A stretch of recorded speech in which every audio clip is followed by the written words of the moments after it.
So I think I've come to the conclusion finally, which shouldn't be a hard conclusion, but I just don't like him. I don't think he's a good person. Hello? You're currently on the phone with KCK.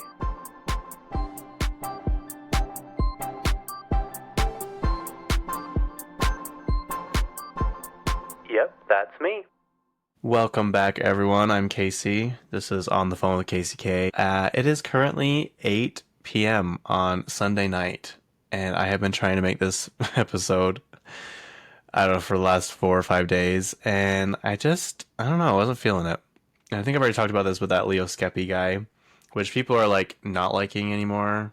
Like, some people like him, some people hate him, whatever. He kind of gives good advice sometimes. A lot of the stuff he's doing lately, though, on his podcast is, like, all about him adjusting to being famous. I'm like, hey, this isn't, like, helpful to me. Like, I'll listen to it and stuff, and, like, I'm of the notion that not everything has to be relatable, you know what I mean? But sometimes when it's, like, all you're talking about, it's like, okay, well, like, there's very few people that can relate to this specific topic you're talking about a lot, so maybe just go back to giving advice and being, like, harsh and blunt and upfront. But he says he doesn't, like, force himself to do something if there's something that's just making him not want to do something, he's not going to force himself to do it until he's ready to do it. So now I'm ready to do it. I had to mow the lawn today. I only got half of it done because it is literally like a jungle out there. So I had to go over it like twice. And I'm like, you know what? I'm just going to do half and I'm going to go in. Because here's the thing. Now that I'm doing these video ones, I have to like look presentable. And so like I didn't want to shower. I didn't want to mow the lawn, shower, and then... No, wait. I didn't want to shower and then go mow the lawn and have to come back in and shower again before bed. So I'm like, you know what? I will just mow the lawn for a little bit, and then I'll come in a shower, and I will record my episode. I have plenty of stuff to talk about. There's seriously so much stuff that happened this week. Like, I can't even explain. I don't know what. I don't know if it was because I had time to look at my phone a lot this week. I mean, a lot more than I usually do. I look at my phone quite often. Or I just, like, there was a lot going on. Like, a lot was announced, a lot was happening, a lot... This week for me was busy. I flew to Anaheim, California on Sunday, the 13th, and I checked into my hotel and went and had lunch at Cheesecake Factory with my Katy Perry friends who I met in Vegas, and we were all there again for the Anaheim show, which I'd never seen a concert in Anaheim. I'm pretty excited, or I was excited. It was actually a really good venue. It was the Honda Center. I will tell you, though, they have the best air conditioning of any business or house or anything I've ever seen in my life. I was freezing. So I've been used to Utah weather, which has been like 105 degrees. It's cooled down a little bit lately, but for like 2 or 3 weeks, it was like in the hundreds, high 90s. A lot of times it was like 105. So Anaheim is not that hot. For some reason, in my mind, I thought California was just like this blazing hot place all the time, but it actually varies from place to place. When I went to Palm Springs, this was like 2016, I think, with my friends. We went in June. Palm Springs is 115 degrees, and everyone that was with me had never been to California, let alone the beach. I was like, okay, well, we'll go spend a day in LA, and then we'll go to the beach. So we get to LA, it's 90 degrees, and then we get to Santa Monica Pier. It is cloudy and foggy and cold. It's like 65 degrees. Like, we couldn't even go swimming. It was so cold. And I'm like, what is this? And apparently California has a lot of different climates. So when I went to Katy Perry, it was not very hot in my opinion. I mean, it was warm, but like 75 to 80 degrees when I was there. But everyone has the air conditioning full blast. Why do they do that? Especially when you go to someplace humid like Florida and it's so muggy and hot outside, then you go inside and the air conditioning is just ablaze. Or is that the right word? That doesn't sound right. And then you're cold because you're wet and the air conditioning's blowing on you. The worst is Midway Mania, waiting in line. Their air conditioning is like, there's vents everywhere and you cannot escape them. Anyway, I'm getting sidetracked. So I was freezing the whole time. I was so cold. I contemplated on buying a jacket. Plus the air conditioning in my room, it didn't work for like the first day. And I cannot tell you how cold I was. I woke up the next morning and my nose was cold. I felt like the puppy on 101 Dalmatians. My nose is cold. My toes are froze. My ears are froze. That was literally me. And the blanket they gave me was like this tiny. It was so cold. I finally went and put a towel over the air conditioning thing because it was one of those ones that's like kind of in the wall under the window. And I don't know, I did something, I kept pushing the buttons and finally it would turn off. But I like turned the heat up to like 90. It would never switch to the heat. I'm telling you guys, it was so cold. And then when we went to Disneyland the next day, it was cold in the morning and then it was cold at night. And I'm like, I am wearing 5-inch shorts and this short sleeve shirt. And I told them, I was like, you guys, I am not going on Tiana's Bayou. Like, there's no water rides for me today. You guys can do what you want, but I'm not going on any of them. They're like, no, that's valid. We're not doing them either. Okay, I'm getting ahead of myself. I need to go back. Yeah, we went to Cheesecake Factory because it's just down the street from our hotel, or the hotel I was staying in. And I actually realized after I ordered the wrong thing. I wanted was it the herb salmon with like the lemon sauce? I love lemon. And I ordered the miso salmon, which I've had all of the salmons at Costco, or all the salmons at Cheesecake Factory. And they're all good.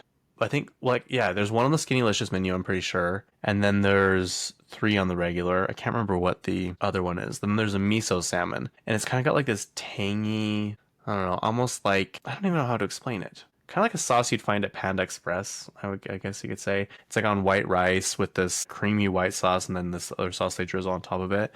And as soon as I ordered it, she walked away. I was like, that wasn't what I was going to order. Why did I say that? It was good. I liked it.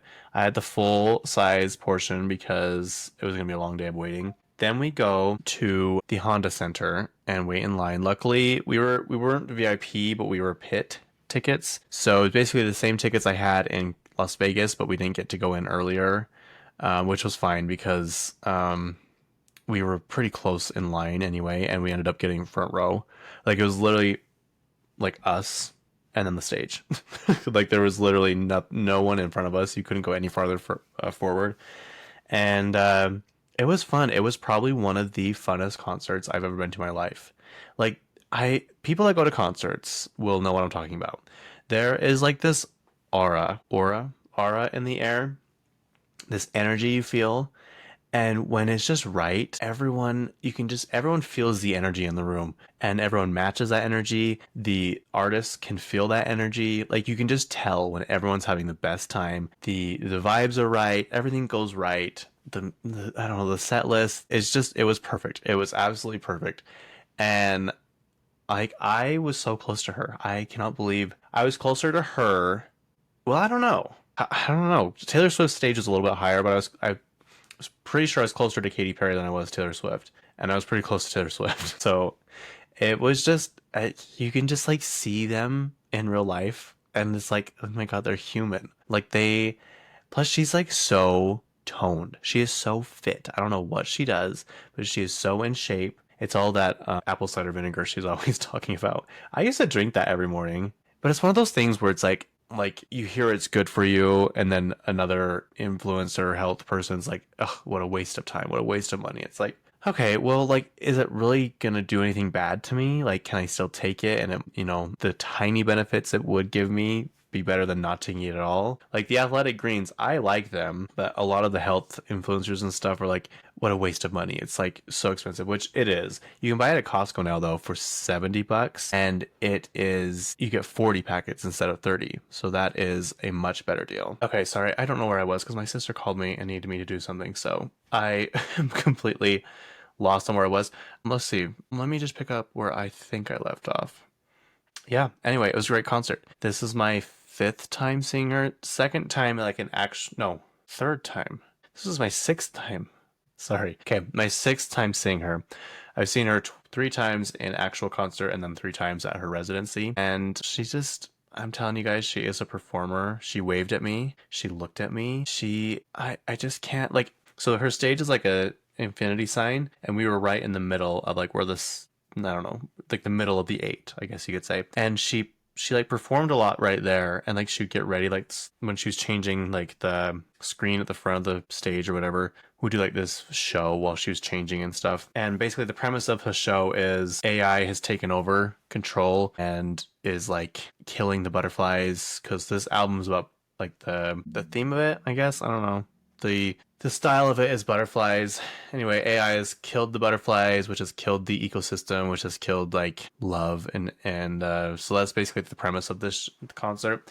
And you just like be looking at the screen, all of a sudden you'd see something moving in front of you in that middle part of the stage, and it was her like getting ready to come out on stage. I'm like, she's like right there. Like I cannot believe I am this close to her.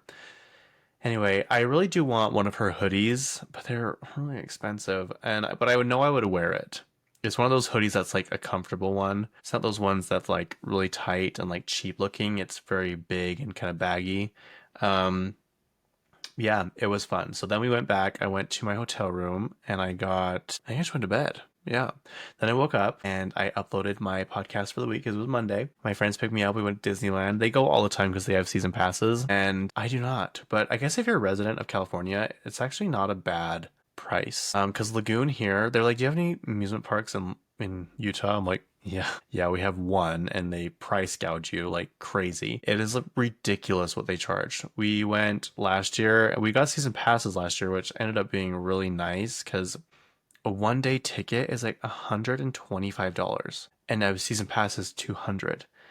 And I'm like, make it make sense. I remember going to Lagoon for $45, and that wasn't that long ago. So anyway, now it's 100 and something dollars. So you might as well just buy a season pass because you come twice and it pays for itself more than that. So that was nice because we didn't feel like we had to be there all the time. But the thing is, Lagoon doesn't have like any restaurants. Like they have Subway and Arby's and like basically the same food throughout the whole park. There's like no differentiating any food. There also is, I will take that back. They do have a restaurant type thing, that beer garden place, and it actually is pretty good, I will say.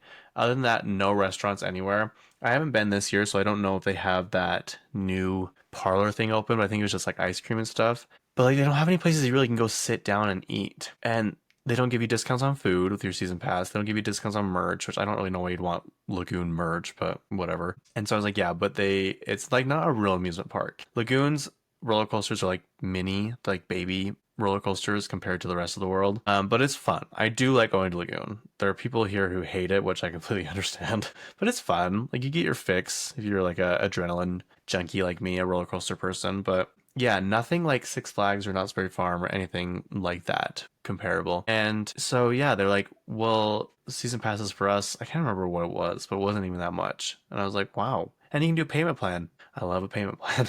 Did you guys see Klarna filed bankruptcy? I don't know like what kind of bankruptcy, but they did. So yeah, we went to Carnation Cafe for breakfast, which was so good. The park wasn't that busy when we got there, and then it seemed to get really busy all of a sudden, which I don't know, it really annoyed me. And then they're like, "What do you want to do?" I'm like, "I've been here so many times, you guys. I can do whatever, and I'll be happy." Like, there's nothing that will do that I'll be like, I don't want to do that. Like, I'm fine with anything. I do want to go to Lamplight Lounge though. That is the restaurant over in Pixar Pier. It's like the one right as soon as you walk up onto the pier. It's off to your right, and it's kind of on the water. And apparently they're famous for their lobster nachos. They have lobster nachos and then pork nachos, and they are good, you guys. I highly, highly recommend. They have a lot of drinks there too, like cocktails, and they looked so good. But I was like, I don't know. When I eat, I don't feel the need to get a drink because I feel like it's just gonna soak it all up. Like there's no point in me.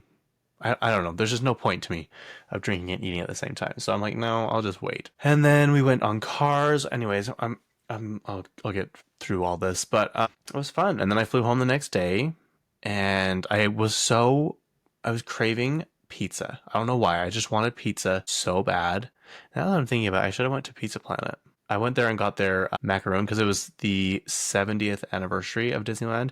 We also went on Mickey and Minnie's. Wait, let me go back. I got the macaron. It was shaped in the shape of those alien like things that you get out of the claw thing. It had actual birthday cake in the middle. It was so good. Then we went on Mickey and Minnie's Runaway Railway, which is the same type of ride as the Rise of the Resistance, and it is always breaking down, always malfunctioning. I'm so mad because I was recording, and as soon as I pushed stop, like I don't know, less than 5 seconds later, the whole ride completely shut down. And I have never felt anything stop that quickly before. I felt like I was in those crash test dummies when they crash test all those cars, like literally the car stopped so quickly and I flew forward, and I'm surprised my phone didn't fly out of my hands. And I was like, I wish I would have been recording. That was so funny. I could not stop laughing. My friends were like, "Are you okay?" I'm like, "Yes." This is just so abrupt. I was not expecting that. But all the lights came on, and you see like all the surrounding areas. And apparently, if the car is off the track even by like a centimeter, it deems it unsafe. And so it just shuts the ride down. I'm like, okay, well, you can probably do it a little gentler than just like stopping all at once. And they're like, okay, please no cameras, or put your phones away so you can see the path clearly to get out. And like, you just don't want us to take pictures of the behind the scenes, which we did. We went on It's a Small World. They have a Coco in there now, and I actually don't mind that ride. Like, it's annoying and obnoxious, but there's these hyenas that are laughing that remind me of my friend Sandy, because we would just laugh constantly at anything in high school. So yeah, then I got pizza at my hotel, and I feel bad though because he delivered it to my room and there was nowhere to like put a tip. And so I thought that he would like bring me the receipt and I could sign it. Because as a former fatty, I used to buy pizza all the time, and they would just have you sign the receipt when they got there, and you could add the tip onto the receipt. And he didn't do that. I'm like, maybe it's different in California, but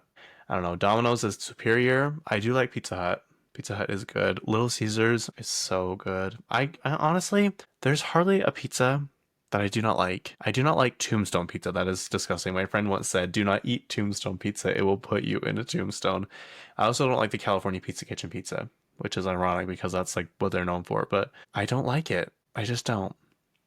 And then I flew home the next day and instantly started getting ready for what we call Lamb Day here in my town. And yeah, Friday night we have like a big dinner in the community, and it really is like Hallmark movie, small town. What am I trying to say? Small town mentality. No, that's not what I'm trying to say. Small town camaraderie, so we would say, where everyone just kind of helps. And like the surrounding towns have their own kind of celebration throughout, the summers, and they have to pay their people to work in these stands or like these, like whatever. That's not the case for our town. They're like, how do you guys do it? They're like, I don't know. We just like each other, I guess. But like, literally everyone just comes every year. Each family has their own little station, and we make mutton. It's a mutton fry. I am in charge of making the corn, and I do a pretty good job, I will say. We got big old pots to boil with. It's probably so unsafe, but yeah, it was fun. That's like one of my favorite nights of the week. Throughout the week they play softball, and you have to either be from here, married to someone from here, or currently live, well, or have lived here. That's the rules, because there's too many people that want to sign up, and people are always like, you should sign up, you should sign up. I'm like, no, I don't think so. I can't even tell you the last time I played baseball, softball, or whatever, and when I did, I was not good at it. So I run the fun run on Saturday mornings, and I got my fastest time ever. I ran the mile, and my pace was 6 minutes and 49 seconds. I ran it in under 21 minutes. And I won first place in my age division. And I'm not going to tell you which age division I'm in, but I won first place. And then we had fireworks in the championship game, and it was fun. It was a great week. Exhausting. So I slept. I took like 3 naps today. I just could not get myself to get up and do this. And so I'm like, you know what? I'm not going to force it. I'm just going to go for it. What else happened? Usually I would record this on a Thursday, but I did not. So last Thursday... yeah, on Thursday I saw, this is a while ago. Okay, I saw Superman. Superman was good. Raked in 122 million opening weekend. I think that was domestic. I don't know what it's done so far. Some people don't like it, some people do. It's very different for a DC movie. It's not cheesy, but it's not like the seriousness of Henry Cavill's Superman. Like, it's not like the dark Zack Snyder director cut, which I'm not saying that's a bad thing. I do like those movies, but they're just very, very serious, This one was not. It was silly and goofy, and it like introduced Supergirl, and it was colorful, and they didn't do the same storyline where like Lois and Clark already knew each other. It was like they didn't have to meet each other and do the same storyline over and over and over again, whatever. It was good. I liked it a lot. On Thursday though, I went and saw I Know What You Did Last Summer, and the only reason I wanted to see this was because of Madeline Klein. She's the girl in Outer Banks, and I just love her. Because usually I don't like seeing like slasher films. I just can't do the gore and the sounds, and this one, it wasn't terrible, but there were some parts you could just like hear it's just like the knives stabbing people, and it was a lot. But we went to the new theater in Daybreak, which is really nice. And they have these seats you can buy, like dining boxes. And like, it's like your own little cubby, your own little cubicle type thing. And you can push a button and people come and take your order, and you can order food. And I got chicken strips, of course, because, I mean, why not? And the food was really good. I will say it was very, very good. And they come and bring it to you, and you have your own little table, and you can push like this button and turn the lights on so you can see. I was impressed. I really was. And the movie was like cheesy, whatever. I don't think anyone expected it to be this like groundbreaking thing, but it was fun. And like everyone in it was hot, and it brought back Freddie Prinze Jr., Sarah Michelle Gellar, and Jennifer Love Hewitt. And I don't know, I've never seen the original, but Jennifer Love Hewitt's character was not very nice. She was kind of mean, but it was like, I kind of like seeing her like that because I think she's genuinely a nice person. So to see her play a mean character was funny. If you want to go see it, go for it. I think there's quite a few movies out right now that I would see before that. Jurassic World, F1. I still haven't seen How to Train Your Dragon, but I've heard that's good. Superman, Fantastic Four comes out this coming week. So yeah, this week though, I'm trying to see Beyonce in Vegas. And it sounds like we'll just be going down and coming right back because everyone has to work the next day pretty much. And that is fine with me. Honestly, fine with me. But I really want to see Cowboy Carter, like really, really bad. So we'll see. We'll see if that happens. Okay, I think I've caught you up to date on all the stuff that's happened, but I think I've talked a lot. So let's talk about some celebrities. Justin Bieber, this is who I was talking about at the beginning of this episode. I was a huge believer like when I was growing up, and I would get to the point where I'd get sad because I wanted to be him so bad. Like I'm like, he's so talented, I have no talent, I'll never be successful like him, like I just want to be like him. But fast forward to nowadays, and he is just not a nice person. I'm sorry, people are like, well, he's gone through a lot. I'm like, yeah, that's true, but so has a lot of other people. So is Kim Kardashian, like the whole Paris robbery thing, but you didn't see that turn her evil and be mean to people and be mean to her spouse. You know what I mean? Like Justin Bieber treats Hailey like shit. Like he treats her like garbage. And I don't know, maybe behind the scenes he's nicer to her. I don't know, maybe when they go out in public and he sees paparazzi, it kind of triggers some PTSD in him and he acts differently than he would. But even when there's hardly any paparazzi around, it's kind of just people capturing videos of him, he's just not nice to her. Like he's closing the doors on her, he's running away from her. I think there's one part where he like, what did he do? He kind of like hit her on the head with something. I'm like, okay, you need to like chill out. But he has a new album out. I have not listened to it because I frankly do not give a shit. I do not care to listen to this album. I know it'll go #1. I know people will love it, but I've heard snippets of one called Daisies, and it's just, I don't know. I don't vibe with it. I'm sorry.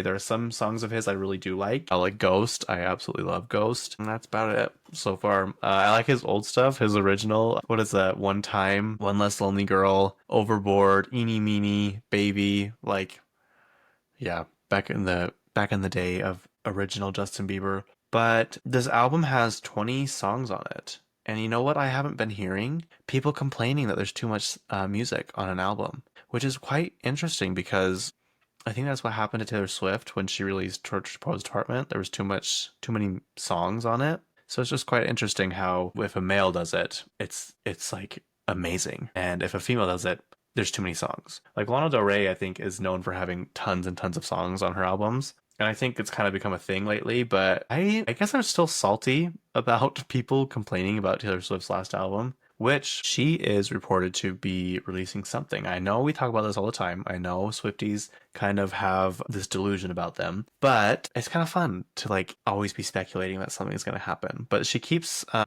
don't know if it's her or her team or someone keeps updating.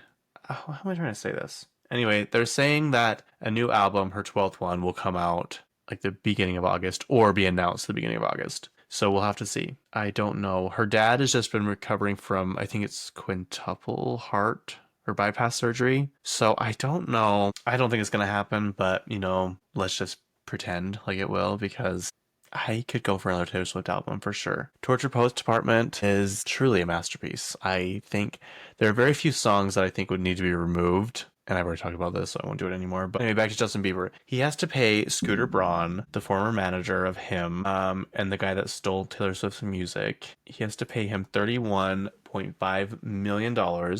They settled on this number. I don't know how much he originally owed him or whatever. Because of, he canceled his last tour, I think. It says, the pair struck a financial deal over show cancellations and unpaid commissions. It reminds me of Elvis and Colonel, what was it, Parker? Is that his name? Elvis's manager. When Elvis, if you've seen the movie, he wanted to quit. He's like, I'm done. I'm done being like your show pony. Like, I'm done. And he's like, okay. And then he sends him a bill for like, I don't know, $6 or $7 million, which back then was probably close to this amount. And he realized he had no money. And so he could not stop performing because he would lose literally everything that he had.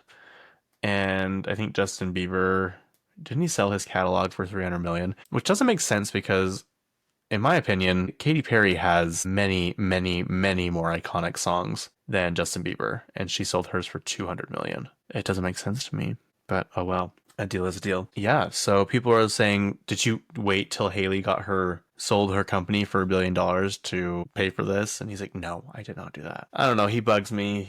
I can't. He's always complaining about being famous. Like, it was, I will say, iconic when he's like, you guys don't understand it. I'm standing on business. What is he? He like points at his security guard.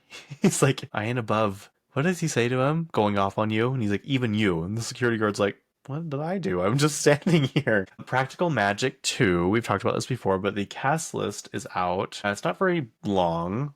Did we already talk about this? We might have. I wanted to say though, they have, I think it's like a small amount of footage or even just a picture of Nicole Kidman and Sandra Bullock hugging on set of Practical Magic, and it makes me so happy. But Joey King is in it. Maisie Williams, is she from Game of Thrones? Is that the girl that accidentally spilled like important information on one of the late night shows? It was Jimmy Fallon. I think it is her. Yeah, Game of Thrones. Arya Stark. She was on Late Night with Jimmy Fallon.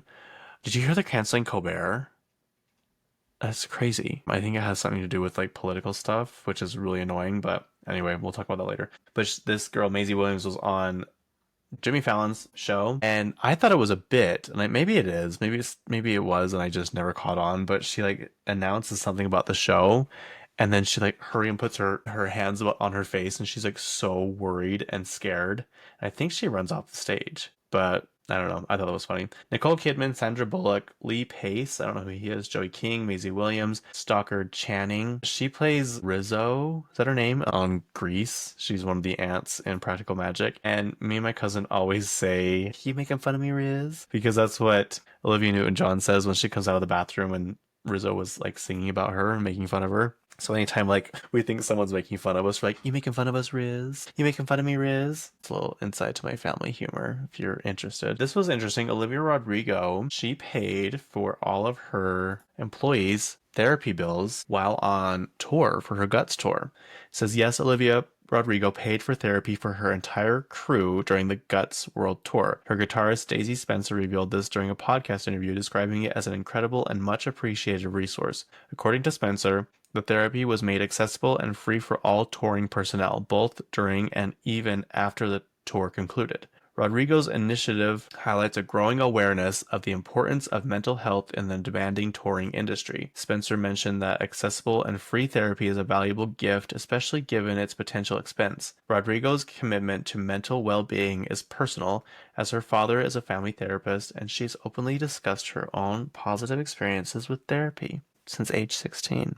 That's cool. I wonder like how extensive that goes. Like, is it just her dancers and her backup singers and her band? Or is it like everyone on tour? I would love to work on tour. I would love it. It would be so much fun.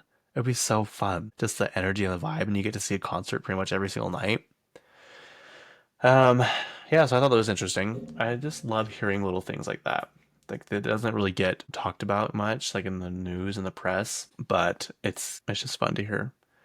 It's fun to hear about people doing good things and nice things and being nice. Jeff Bezos, I don't know if I talked about this yet, but he was rumored to be buying Condé Nast, which, yeah, we talked about this. Can't remember if it was on Patreon or this one, but it is false. He's not buying Condé Nast. Condé Nast is the company that owns Vogue and Vanity Fair and GQ and I think Architectural Digest. He was rumored to be buying it for Lauren Sanchez as a wedding present to her, which, what a wild wedding present. But it says no, Jeff Bezos is not buying Condé Nast. While there have been rumors and speculation about potential acquisition, particularly as a wedding gift for his wife, Lauren Sanchez, sources close to Bezos have denied the claims. And then it made me wonder, how much is it worth? Apparently so he bought the Washington Post. I don't even know how long ago he owns that. So It wouldn't be so weird if you bought this too, because it's another publication. But then it's called the Newhouse family owns Condé Nast. They own a company that owns Condé Nast. It's like a bigger conglomerate. But I was like, how much is it worth? It is worth $5 billion.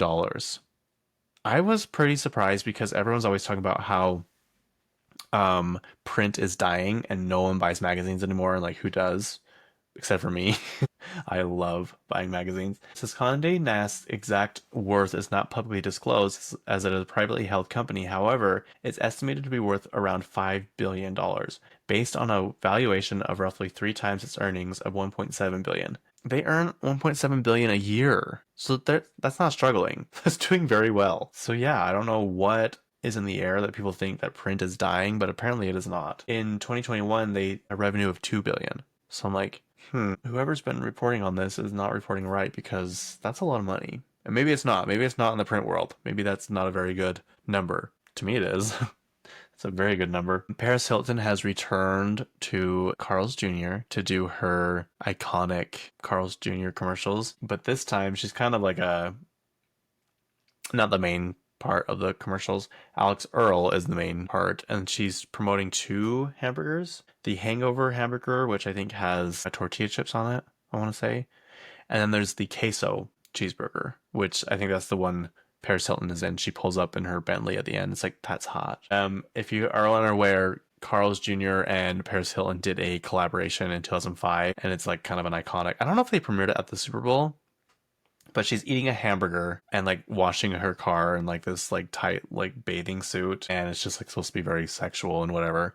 And I remember seeing those. I was like young or whatever, but yeah, they were pretty iconic, and it's just kind of like a staple of pop culture. The Paris Hilton, Carl's Jr. commercials. I just love her. Like, I just love how she just like does random stuff. And I guess she was at a festival the other day, and she's like, here is a shout out to all the haters in the front row holding a sign saying I'm not playing live. And she like just went off on this huge tangent and everyone starts cheering. I'm like, I love her. And there's someone's like, oh, she's using her deep voice. You know she's mad. Because if you're unaware, Paris Hilton has this high pitched kind of like baby voice.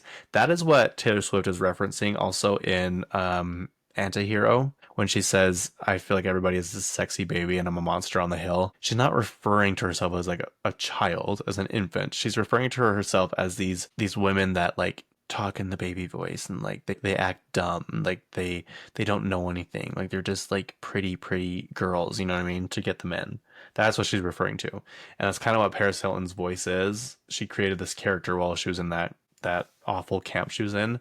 And so that's where the high pitched voice comes from. But her voice is actually pretty deep. And sometimes she slips. And there's like this one where she's in the courtroom. I feel like an old person saying that. The courtroom. And she's talking to the judge. And she's like in her deep voice. And all of a sudden she switches to her. Or maybe it's the opposite way. She's in her high pitched voice, like introducing herself. And then she switches into like this business mode. And it's her deep voice. It's so funny. I think it's hilarious when you hear her real voice. But yeah, I don't know. I just thought that was interesting, so I was going to tell you that. They're probably making a Pirates of the Caribbean 6, which Pirates of the Caribbean is probably one of the greatest franchises ever. Johnny Depp was advised by many people to not do Pirates of the Caribbean. They said it would be an epic fail. They said no one would want to go and see a show about pirates. Were they wrong? Should we see how much this made? How much the Caribbean made? The Pirates of the Caribbean franchise has grossed over $4.5 billion worldwide. This makes it one of the highest grossing film series of all time, the highest grossing individual film in the series of Pirates of the Caribbean Dead Man's Chest, which earned over $1 billion. I love that one where he's playing the organ. Yeah, that is so much money. The Black Pearl, 655 million. Dead Man's Chest, 1.6 billion. At World's End, 963 million. That one is confusing, but it's still really good. On Stranger Tides, 1.45 billion. That's interesting because I thought people didn't like that one. Is that the one that doesn't have Will Turner and what's her name in it? And then Dead Men Tell No Tales, 794 million. So boy, were they wrong. But apparently they are making a sixth one, and it says, yes, Orlando Bloom has expressed interest and availability to return as Will Turner in the future of Pirates of the Caribbean films. Yeah, he has time because he broke up with Katy Perry. So He has nothing but time. Also, did you see her little butterfly thing she flies on? She like flies over the audience on this butterfly thing, with like held together with wires, and it one of the pieces broke and it fell. It caught her, like she wasn't hurt or anything, and she kind of sat there for a second and then started singing again. Someone's like, this is like total professionalism. She just kept the show going.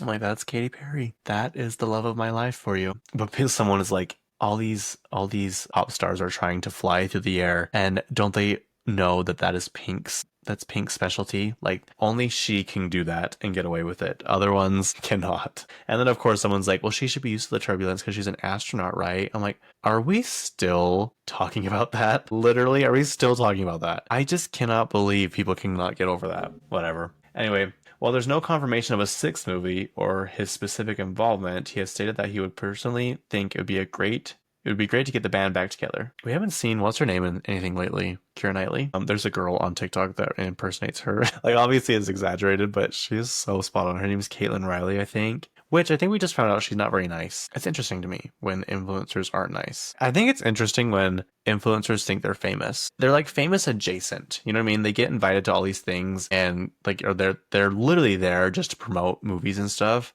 but they're not like the stars. I think it has to get to a point where they start doing stuff like Addison Rae, like actually putting out an album. Noah Beck, he has been in a few movies. I think he'll eventually become like a pretty big actor. I don't know like if he's like gonna be a serious actor. Noah Beck's pretty big. Who else? Hannah Mojo, I guess you could say. Trisha Paytas. I don't know. There just has to you have to get to a certain level, I think, until you're actually famous. And I don't think like there's many people who think they're famous, and like you're not famous. I'm so sorry. I'm so sorry to tell you, I'm not famous, and you're also not famous. More people might know who you are, but I don't know. In my world, like the Hollywood fame is a different level than the social media fame and scene. That's my opinion. That's my 2 cents on it. National Treasure 3 is in the works. That's actually on IMDb. I checked. It says in development. There's literally nothing else. But I forgot they did that little TV show, and Catherine Zeta-Jones is in it. And I'm like, wait a second. I love these movies. Like, they're so good. I remember me and my friend Callie went to the Reputation tour in Nashville, and we were sitting there watching National Treasure 1, and she's like, all right, well, I think I'm going to go to bed. I'm like, okay, I'm going to finish National Treasure, and then I'm going to go to bed. I just love it. I still remember that movie is very ingrained in my brain. It's like one of my earlier... When did that come out? When did National Treasure come out? I wasn't like young, but I wasn't old either. And it's one of those things that shaped my brain. Like I was like, oh, this is a good movie. Like this is really good. When did it come out? 2004. Okay, so I was 10. So I mean, that was pretty young. But I still remember that opening scene when they're in that boat and they like had to blow it up and they find that little, what was it, a pipe? And he has to cut his finger. I just love, it's like one of those memories that's ingrained in your mind. I went with my grandma and my 3 cousins, and I love it. I really do. I think it's a great movie. And the second one's good. And I just really hope they don't mess up the third one. I hope they bring it to theaters. I hope they're realizing that bringing all these movies just to streaming isn't working. And I have this feeling in the air. I can just feel it that people are liking going back to the theater, because the last few times I've been, there have been like the theaters have been pretty packed, and I'm like, I love seeing this. I love seeing people experience movies in the way they were meant to be seen. But there also is something fun about watching a movie. Do you guys remember like when a movie would finally come out on DVD and you'd go spend a night at a friend's house, and like the parents would either rent it from Redbox or on pay-per-view or just buy the actual DVD, and you'd get popcorn and pizza and the vibes are just right. I miss those days. There's some fun about turning on a bunch of lamps and watching a TV show or a movie and just like kind of vegging out and I don't know, just being lazy and falling asleep on the couch and then waking up and the DVD screen, the main menu is going on a loop. Ugh, sorry, I'm just thinking about my childhood. Okay, Bobby Burke, he was on Queer Eye, which I just found out they are ending Queer Eye after season 10, which apparently it sounded like they were trying to end it sooner, but because I was wondering why they replaced Bobby with Jeremiah. Personally, I didn't think Bobby did a bad job, but I like Jeremiah's style. I think he does a really good job. And I always wondered what happened and why Bobby left the show. Apparently, Jonathan has anger issues. Like he would just like have these fits of rage. So something obviously happened there. And then there was rumors that Tan, France, had been trying to get Jeremiah in there for a long, long time, which obviously meant that they would have to get rid of Bobby. So that caused tension. And they said that Tan and Bobby had issues that weren't related to the show and that they've worked out now and they're on good terms. But I'm like, sure, there's something else going on there. He also said that he thought the show was ending after 8 seasons, and so he already planned other things, and he had to decide what he wanted to do. And he decided to go forward on his own stuff, which is this. It is, what is it called? Bobby Burke is starring in his own HGTV series, Junk or Jackpot, set to premiere in late 2025. The new series will follow Burke as he helps homeowners decide to sell some of their unique collectibles in order to raise enough money to fund their home makeovers. Burke's new HGTV show comes out one day after Netflix announced Queer Eye, which Burke starred on for 8 seasons before exiting amid rumors of conflict, would be coming to an end after season 10. Yeah, so I think you can watch it on HBO. HBO is finally HBO Max again. They changed the app, so we can finally say HBO Max and people will know what we're talking about. But I think you can watch it on there, or you can watch it on HGTV. I don't know, it's up to you, whatever you want to do. So yeah, I think that'd be interesting. I actually do like watching home makeover shows, but then sometimes it makes me sad because I'm like, I don't have the money to do this. I don't have the money to buy a home, let alone remodel this home that I don't have. What else? What time are we at? Okay. Jessie Murph. I was curious because she doesn't look old. That's not what I'm getting at, but she seems more mature. And so I'm like, how old is she? And someone brought it up on TikTok or something, and I thought they were joking. She's 20 years old. I hate when people are younger than me. I just hate it. I can't stand it. It makes me so upset. So yeah, like the songs she sings makes her seem like it would be older. So I was very shocked when I found out she's only 20. But yeah, her album came out. It's called Sex Hysteria, and I like it. It's very moody. It's very fun. There's a lot of sad songs on it. There's a lot of, there's 15 songs. My favorite are Gucci Mane, 1965, Bad as the Rest, Heroin, Sex Hysteria, Blue Strips, and yeah, I think that's it.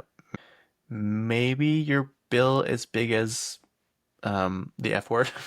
But yeah, it's good. Who else had an album come out? I just had this list of, Noah Cyrus. I'm going to her concert in September, and her album, it's not hitting with me as much as her other ones. Although I didn't listen to like all of her other ones, just like the main, like July and Lonely and Make Me Cry.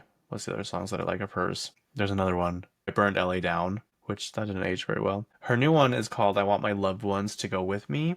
It has 11 songs, and I honestly cannot tell you which song is my favorite because I haven't listened to it that much, but I like it. It's very nice to put on the background if you want something just kind of like a slower paced or folksy type of sound. But yeah, I'm excited to see her. I actually really like her. I think she's very talented. She did like a kind of a pop-up show. I have beef with her sister though. Her sister is making me very sad and mad and annoyed. But she did like this pop-up show and her dad came out and sang with her. So I thought that was interesting. Apparently Miley said she was on, was it her mom's podcast? I think it was her mom's. And she said the Cyrus family's all good. There were some tension there for a while, but we're all on good terms now. So the drama is ended. But Miley went on to Good Morning America and just confessed that she has been lying to us this whole time. She said, yes, I do have the physical capability of going on tour, but I just don't have the desire. I'm like, Miley, I wouldn't care if it was other people. Like, I really wouldn't care if it was who's someone out there that is just kind of like a bland performer. I don't know. I don't want to say that because that's not really nice, but she is such a good performer, you guys. She is phenomenal. She is what sparked my love of concerts. Her Bangers tour. She's just born to perform and be on stage and be in front of people and sing. And that like just makes me sad. Like this whole PR rollout of this new album. Like she's already like done with this album. She's already starting to talk about this next album she has coming out. And someone's like, do you just like like not care about your albums once they're out? Like why do you keep going so fast? She's like, this album has been done for 2 years. She's like, I hate marketing. It takes so long for them to market all this stuff. Like I can't wait to make more music. And so I'm already on to the next thing by the time the first one comes out. I'm like, well, that makes sense, but it makes it feel less I don't know. It makes it feel less special. Like you kind of just drop it and it's like, okay, bye. And also I'm working on my next album. I'm like, okay, well, you didn't even give us time to like look at this one. I don't know. It just makes me sad. It's like, well, I don't want to put that much energy into listening to your stuff if you're not even like that into it and don't want to perform. She says she only wants to perform for rooms of like 250 people. She said she did a show once that was 250,000 people and she hated it. And I'm like, but you're Miley Cyrus. Like, that's you. I don't know. She's on this like health journey and she's doing well, which I'm happy for her, but I'm also annoyed because she's such a good performer and I think people need to see it.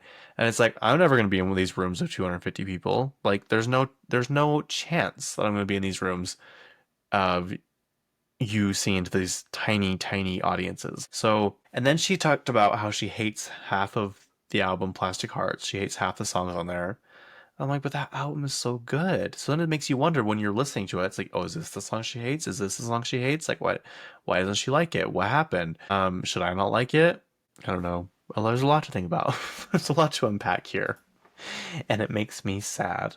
Okay, we'll end on these last few things. Let's see. First of all, you can play Uno now in Las Vegas. So maybe I will become a gambler now. Is Uno really coming to Las Vegas this weekend? Interesting. Okay, we'll click on this one. It's the most recent updated one. Starting today, the Uno's Social Club is coming to Palms Casino Resort. Uno fanatics may have seen the rumors shuffling around social media this week that the family card game would soon be available at Las Vegas gaming tables right alongside poker and blackjack. A statement from Uno quickly dismissed the rumor as just that in its post to its social media accounts on Monday. We hate to be the bearer of bad news, but the casino floor isn't ready for us yet. It's kind of savage of them to say that.